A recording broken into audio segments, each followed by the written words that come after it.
bị trâu nó mấy bị trâu trong trời mình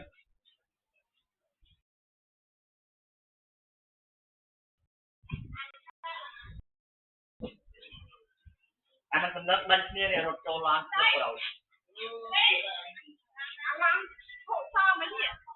ơi em đang chung tới